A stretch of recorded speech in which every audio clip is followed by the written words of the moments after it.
Hey there, it's Leonard here. So today we gotta break a big myth that I've been hearing about outbound. Outbound is just spam. So before venturing into this segment, I personally feel that outbound is spam as well because of messages like any updates or regarding my first message. Do you need my service? Do you have any projects for me? So those are the messages that I've been getting for the past few years. And personally, I just feel like outbound is a mess. It's like random people coming up asking for jobs. I do think that outbound is spam as well.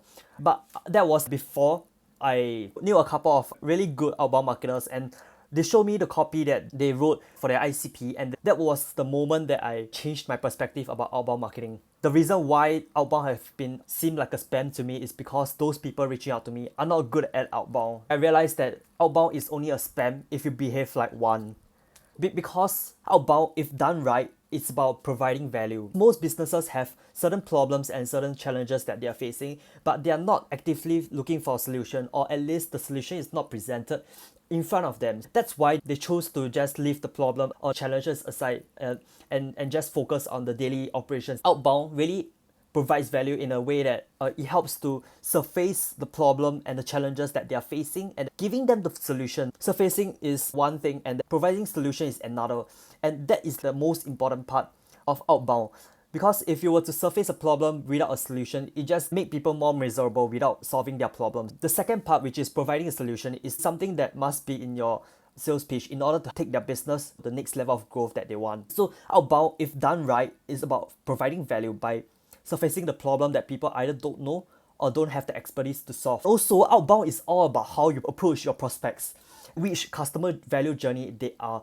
Are they still starting out? Are they still figuring out themselves? Do they have a lot of time but no money? Or they have no time and have money to spend? So you have to consider these things, because a person who's starting out, who has no money but a lot of time, they obviously will look for a solution that is more towards education, lead magnets, and all these things. They might not need your done-for-you service right away. Those are for people who have already passed the level of learning themselves and they want to dedicate out to an agency. So those are the things you have to take note. Which brings us to the point.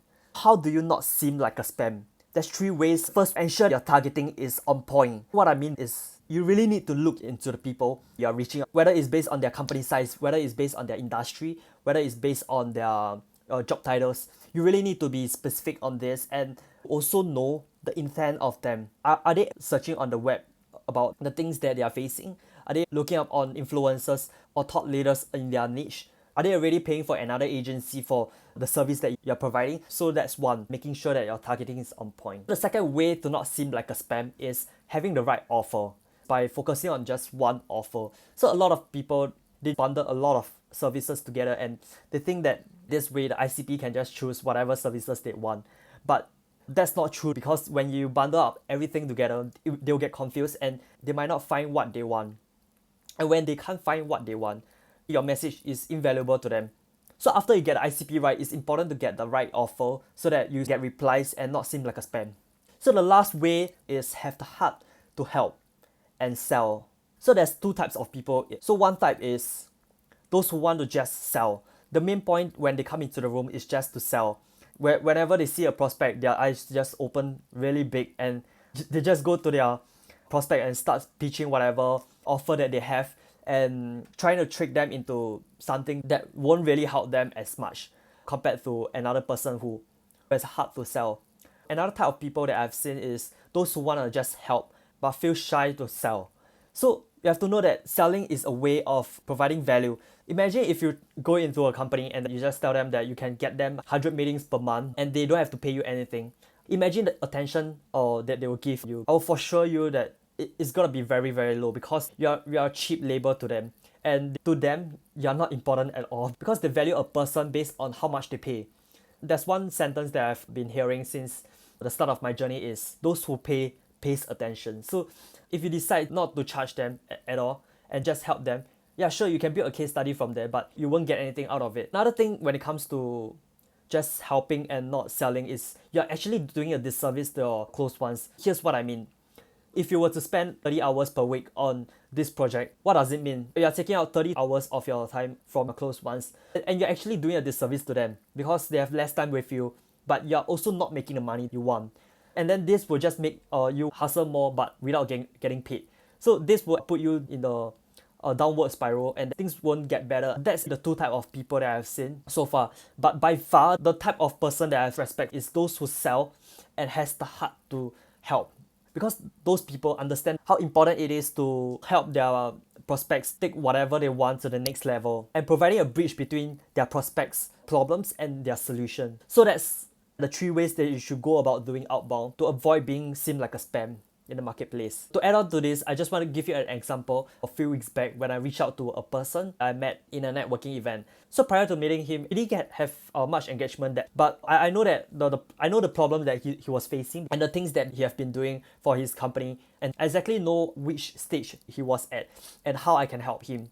So one day I sent him a message to see how's everything going for him. And then we started talking about the Google ads he has started recently and some strategies on marketing and outbound as well. And then I told him about the things that I'm doing recently and he was pretty intrigued. So we had a face-to-face session and then we talked through these things and dive into the marketing strategy that he was adopting. And I also shared with him my expertise in outbound. And after the session, he got a lot of value from me. And from his expression, I could tell that he was really grateful for the value that I've provided to him.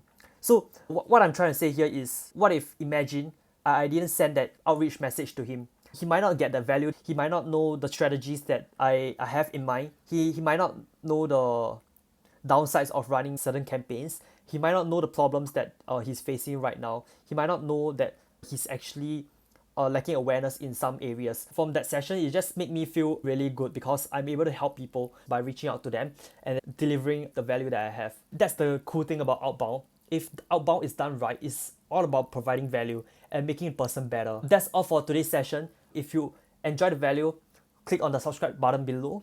And if you are a B2B business owner wanting to scale your offer with outbound, feel free to comment below or drop me a DM. That's all for today. Catch you guys later.